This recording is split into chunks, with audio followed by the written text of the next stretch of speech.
If I take the plant, pull it out of the soil, do I need to kill the plant? No. What have I done? I've created a new law. The law of plant death. What keeps the plant alive is keeping the law. If I break the law and pull it out of the soil, I have a new law. It's the law of plant death. Do you know that it's possible after you take it out to put it back? And by some miraculous element, the plant will recatch itself? In other words, whenever you break a law, hallelujah, if you catch yourself, you don't try to create another law to fix that. You got to go back to the original law and put yourself under it.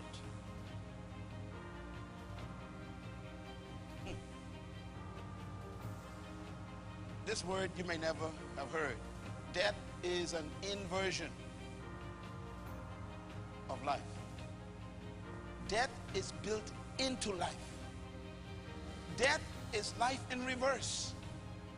This is why when you pull the plant out, it begins to die.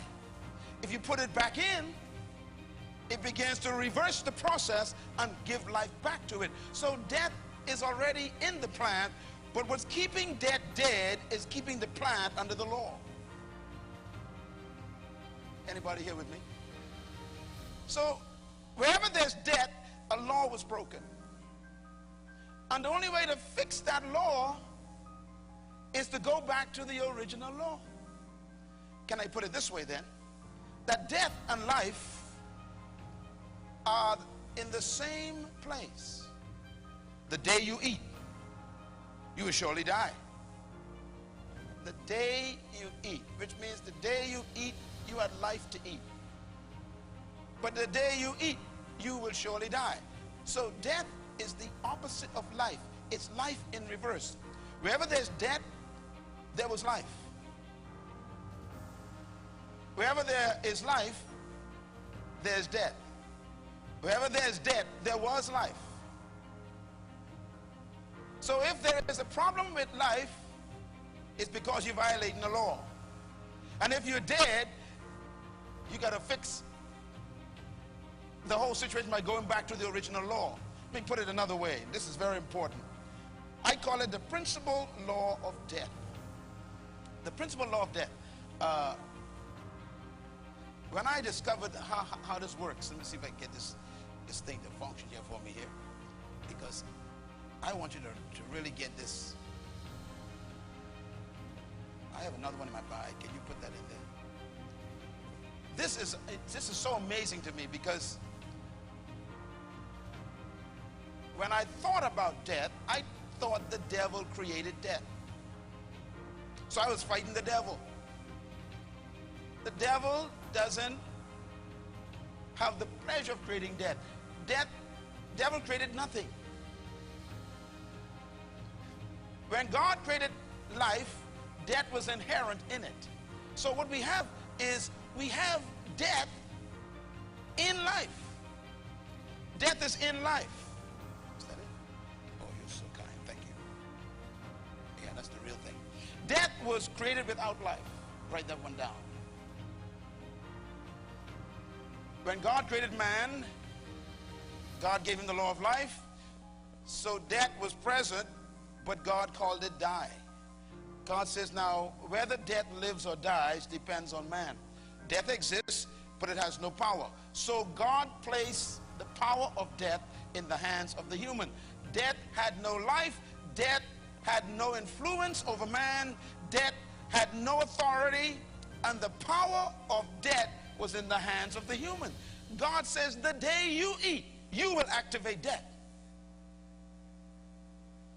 So the law of death is in the hands of man. I discovered this much then, that death is a law. What about the law of life? Write this down quickly. Life was created by God as well. Life was created with death in it.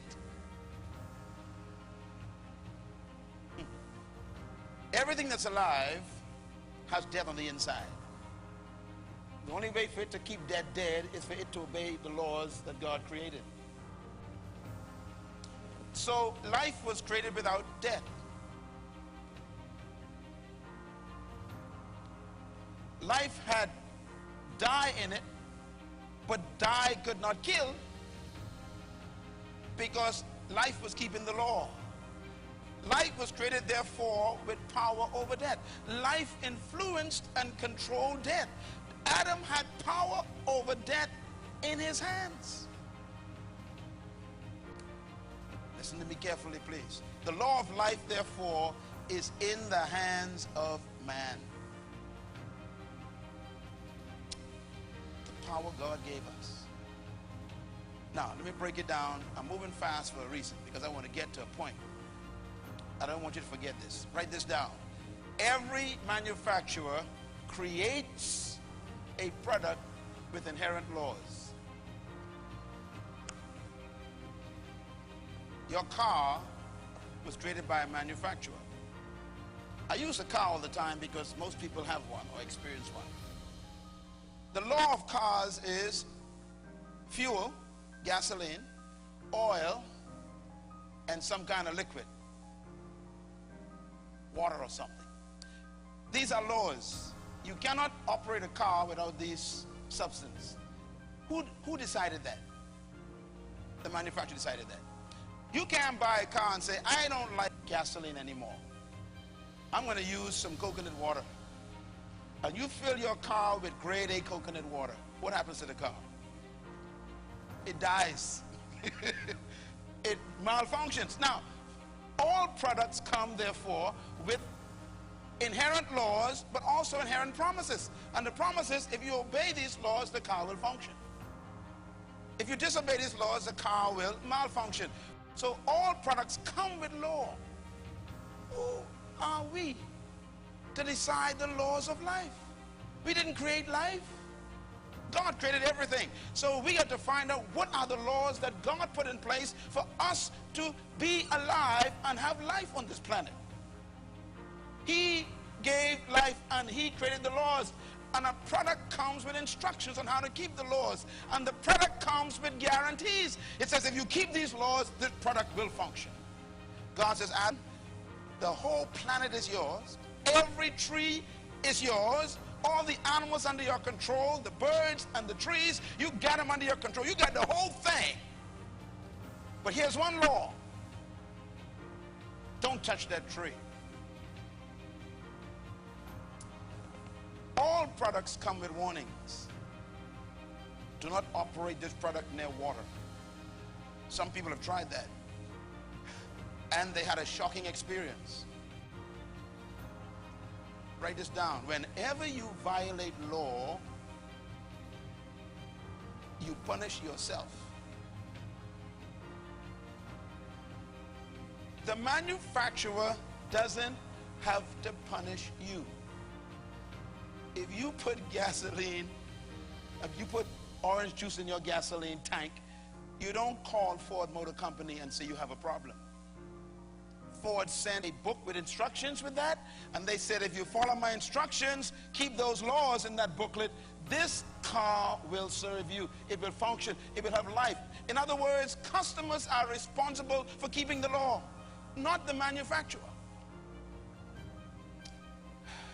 God says, Adam, the day you eat, not me, I ain't got no problem. I gave you life. I gave you all this food. I gave you all this power. Now the day you eat, it's all up to you.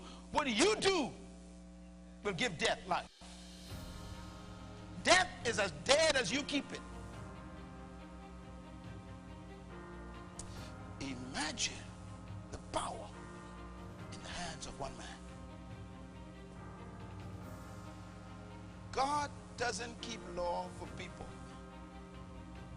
He gives them. So customers do not create laws. Manufacturers do. God says, Adam, this is the law. You keep my commandments, you will live. You disobey my commandments, the day you disobey, you will die. That leads me to number 9. Customers obey laws. You know, it's amazing how we hate to be told what to do in our countries and in our homes, you know, and yet we obey Ford Motor Company. We are more faithful to Ford than we are to God. When the car is on E, we drive it to a station. We take out our own money. And we don't like gasoline, but we still put it in there. We obey the laws of that car company. Why? We want what the car company promised. Everybody say obedience.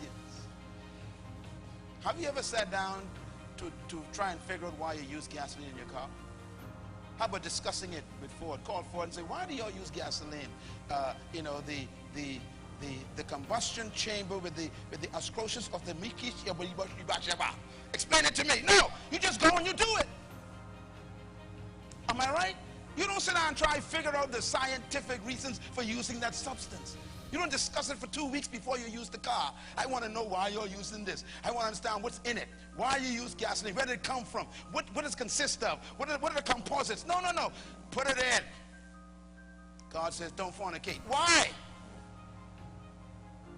You know how old I am? I'm 20. And my engine's running. God said, look, listen, just don't fornicate, okay? If we want to discuss it, we want to have all kind of long talk about it, and God said, look, don't you get it? Just obey.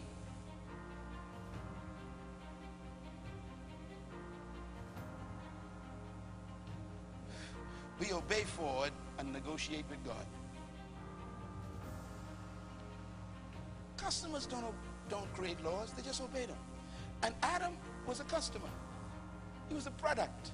And he came with some laws. Laws are given to protect the product. Write this list down, very important list here. Laws are protected by obedience. That's how you protect a law. By obedience. Laws are protected by submission. The crime in our countries right now is a result of people violating this list. They are not obedient to the law. They are not submitted to the law. And they don't agree with the law. Laws are protected by agreement. Laws are protected by understanding their impact. If I break into your house, I am breaking a law. Therefore, I am not submitting to the social agreement we have that we won't take other people's things. I'm violating the agreement. I don't agree with the agreement. You work for the fridge, I thief it. You spend years getting a car, I steal it in 5 seconds. This is violating the law. And I'm impacting social stability. Therefore, the only way you keep law is by self-control. You see that car there, and you see the key in it, and ain't nobody around, and you know you can take it, but you got to control yourself.